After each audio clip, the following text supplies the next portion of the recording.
আমি 4-5 টেবিল চামচ ঘি প্যানে দিয়ে দিব। ঘি একটু বেশি দিব, কারণ বাদাম কিশমিশ ও সেমাই ভাজবো। আপনারা চাইলে অর্ধেক তেল অর্ধেক ঘি দিতে পারেন, অর্থাৎ 2 টেবিল চামচ তেল আর 2 টেবিল চামচ ঘি দিতে পারেন। তবে শুধু ঘি দিলে টেস্ট সবচেয়ে ভালো আসবে। এরপর ঘিতে দিয়ে দিচ্ছি কাজু বাদাম, চপ করে নিয়ে আস্ত রেখেছি। এরপর দিচ্ছি কাঠবাদাম, কাঠবাদাম চপ করে নিয়েছি। আর দিচ্ছি কিশমিশ।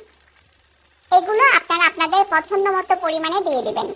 এখন নেড়ে সবকিছু হালকা রোস্ট করে নিব।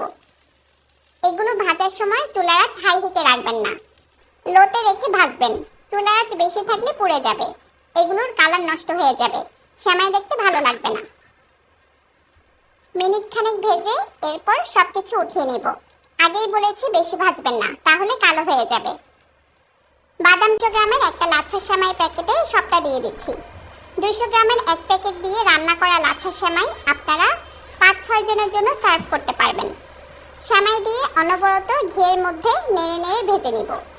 ঘিয়ের চমৎকার ফ্লেভারে অলরেডি চারপাশ মৌ মৌ করছে। আপনারাও লা অর্গানিকার ঘিটা ট্রাই করতে পারেন। ওদের ওয়েবসাইটের লিংক ডেসক্রিপশন বক্সে দিয়ে রেখেছি। এই ব্র্যান্ডের মশলা সহ আরও বিভিন্ন প্রোডাক্ট রয়েছে, আপনারা ঘুরে দেখতে পারেন। ঘিয়ে ভাজতে ভাজতে লাচ্ছা সেমাইয়ের কালার যখন চেঞ্জ হতে শুরু করবে তখন চিনি দিব। এই রেসিপিতে আমি মোট 1 কাপ চিনি দিব। 1 কাপের অর্ধেক সেমাইয়ে দিচ্ছি আর বাকিটা রেখে দিচ্ছি। এরপর দিচ্ছি সামান্য লবণ।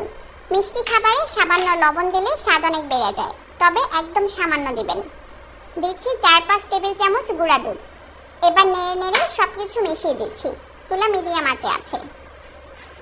চিনি দিয়ে 1.5-2 মিনিট নেড়ে মিশিয়ে দিলে হবে। আমাদের সেমাই ভাজা হয়ে গেছে। এখন চুলা অফ করে প্যান নামিয়ে নিব। সেমাই ভাজার পরের কাজ হলো দুধ জাল করা। এখানে আমি 1 লিটার গরুর দুধ নিয়েছি। আপনারা চাইলে পাউডার মিল্ক পানিতে গুলেও নিতে পারেন। 200 গ্রামের এক প্যাকেট লাচ্ছা সেমাই তৈরির জন্য 1 লিটার দুধ পারফেক্ট। এখন দুধে কিছু আস্ত গরম মশলা দিচ্ছি। এখানে 5টা এলাচ, 3 টুকরা দারচিনি আর তেজপাতা দিলাম। এগুলো দুধে সুন্দর ফ্লেভার যোগ করবে। আর দিচ্ছি চিনি।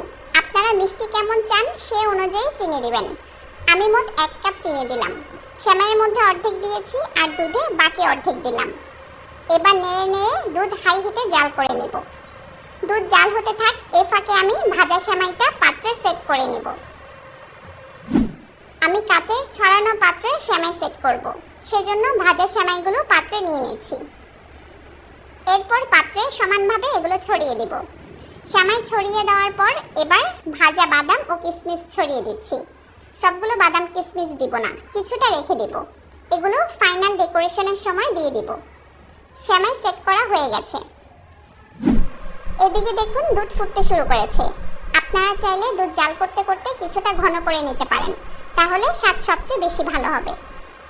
দুধ ফুটে ওঠার পর আমি একটা ছাঁকনির সাহায্যে আস্ত গরম মশলাগুলো উঠিয়ে নিচ্ছি। এগুলো অবশ্যই ফেলে দিবেন।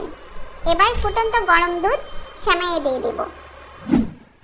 গরম দুধ সেমাইয়ে দেওয়ার 3-4 মিনিটের মধ্যেই সেমাইটা খাওয়ার জন্য রেডি হয়ে যাবে। দুধ দেওয়ার পর বাকি বাদাম ও কিশমিশগুলো দিয়ে দিচ্ছি। এতে সেমাইটা দেখতে বেশ আকর্ষণীয় লাগবে। সেমাইটা এখনই গরম গরম খাওয়া যাবে, তবে অনেকে ফ্রিজে রেখে ঠান্ডা করেও খায়। এক একজন এক একভাবে পছন্দ করেন।